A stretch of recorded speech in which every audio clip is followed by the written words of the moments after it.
কোনো পলিটিক্যাল অর্গানাইজেশনের purpose sir ক্যাম্পাসে ইসলামী ছাত্র শিবির করবে না, এর আগেও করে নাই। আমরা কখনোই অধ্যাপক গোলাম আজমের জন্ম এবং মৃত্যুবার্ষিকী পালন করে পোস্টারিং কোনো ক্যাম্পাসে আমরা করি নাই, এটা আমাদের ইতিহাস ঐতিহ্যের সাথেও যায়।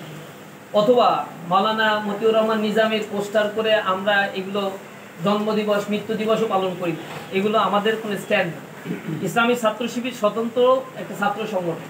কোনো রাজনৈতিক দলের এজেন্ডা বাস্তবায়ন করা অথবা তাদের মিছিল মিটিংয়ে জোরপূর্বক কাউকে নিয়ে যাওয়ার কোনো রাজনীতি ইসলামী ছাত্র শিবির কখনো করে না। জুলাই আন্দোলনের পরে আমরা ঠিক এই জায়গায় বলছি, ছাত্র রাজনীতিটা হবে ছাত্র বান্ধব, ছাত্র কল্যাণমুখী সকল কার্যক্রম পরিচালনা করতে হবে। ইসলামী ছাত্র শিবিরের কর্মপদ্ধতি ওপেন আছে, আমাদের ওয়েবসাইটে আপনারা দেখতে পাবেন।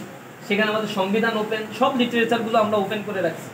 এই লিটারেচারগুলো পড়লেই বুঝবেন যে আমাদের কার্যক্রমগুলো কি। আমাদের কার্যক্রমগুলো ছাত্রদের জন্য সবসময়ের জন্য ইউনিক ছিল এবং এই কার্যক্রমের জন্য আমরা সবসময় তৎপর ছিলাম। 15 বছর ক্যাম্পাসে কাজ করতে যাইনি, আমরা ক্যাম্পাসের বাইরে কাজ করছি। যদি 15 বছর ছাত্র শিবিরের কোনো কার্যক্রমই না থাকতো, তাহলে হঠাৎ করে 5 আগস্টের জুলাই আন্দোলনে প্রতিটা ক্যাম্পাসে ইসলামী ছাত্র শিবিরের হাজার হাজার নেতাকর্মী যে কার্যক্রম পরিচালনা করছে, এটা কোত্থেকে আসবে? ইসলামী ছাত্র শিবির আপনারা জানেন, হঠাৎ করে এসে ফর্ম পূরণ করে ছাত্র শিবিরের সাথী কর্মী হওয়া যায় না। এই সংগঠনের দীর্ঘ একটা প্রসেস আছে, লেখাপড়া করে ইসলামী ছাত্র শিবিরের বিভিন্ন প্রক্রিয়ার মধ্যে দিয়ে ছাত্র শিবিরের সংগঠন করতে হয়। সুতরাং কার্যক্রম ছিল, আমাদের প্রকাশ্যে করতে দেয়নি, প্রচুর জেল জুলুম করছে, 11,000 মামলা, লক্ষ লক্ষ আমাদের ভাইদেরকে আসামি করা হয়েছে, দেশান্তরিত করা হয়েছে, আমাদের ক্যারিয়ার নষ্ট করে দেওয়া হয়েছে। আদর্শকে এইভাবে কোনোদিন ধ্বংস করা যায় না। আমাদের আদর্শ উজ্জীবিত থাকবে। আমাদের কার্যক্রমগুলো ক্যাম্পাসে শুধুমাত্র ছাত্র বান্ধব কার্যক্রম, ছাত্রদের সংশ্লিষ্ট কার্যক্রমই হতে হবে, এটার ব্যাপারে আমাদের নো কম্প্রোমাইজ। এখানে কোনো ব্যক্তিকে জোর করে হল থেকে মিছিল মিটিংয়ে নেওয়া যাবে না।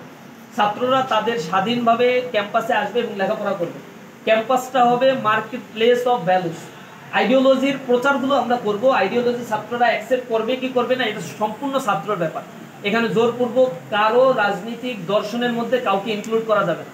ক্যাম্পাসে ছাত্রদের স্কিল ডেভেলপমেন্টের জন্য, মোরাল ডেভেলপমেন্টের জন্য ইসলামী ছাত্র শিবির কাজ করছে এবং বিভিন্ন কার্যক্রম আমরা করছি। আপনারা দেখছেন নববর্ষের উৎসব করেছি, আমরা সায়েন্স ফেস্ট করেছি, বিজনেস ফেস্ট করছি, আমরা ছাত্রদের নিয়ে কোরআনিক অলিম্পিয়াড করছি, ছাত্রদের ক্যারিয়ার ডেভেলপমেন্ট প্রোগ্রামগুলো আমরা করছি, ছাত্রদের বৃত্তি প্রকল্পের আয়োজন করেছি, আমরা কোচিং সার্ভিস দেওয়ার মধ্যে দিয়ে ছাত্রদেরকে আমরা চেষ্টা করি একাডেমিক তাদের এক্সিলেন্সি ডেভেলপ করার জন্য।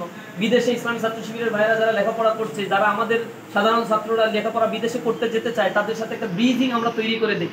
বিদেশে গিয়ে থাকবে কোথায়, স্কলারশিপ কিভাবে পেতে হয়, এসওপি কিভাবে লিখতে হয়, এভাবে নানা ধরনের কাউন্সিলিং প্রোগ্রামগুলো আমরা করি। ইনহাউস ইউনিভার্সিটিতে ফার্স্ট ইয়ারে একটা ছাত্র আসলে কিভাবে ভালো রেজাল্ট করে, নবীনবরণ প্রোগ্রামের মধ্যে দিয়ে আমরা সেই মেসেজটা তাদেরকে দেওয়ার চেষ্টা করি।